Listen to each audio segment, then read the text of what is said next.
Then they hit me with. I'm like, yo, I got 2 late reports. Me, Ask Cash. I got 2 late payments on my credit report on this one bum card that I don't even use. And the only reason I'm not closing it, only reason I didn't close it is because I had it for a long time. The age you want to present. Right, I need my 15%.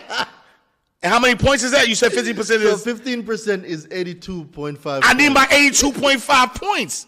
That's the only reason I didn't close it. Yeah, I need that off, B. That was. I need that to come off. Yo.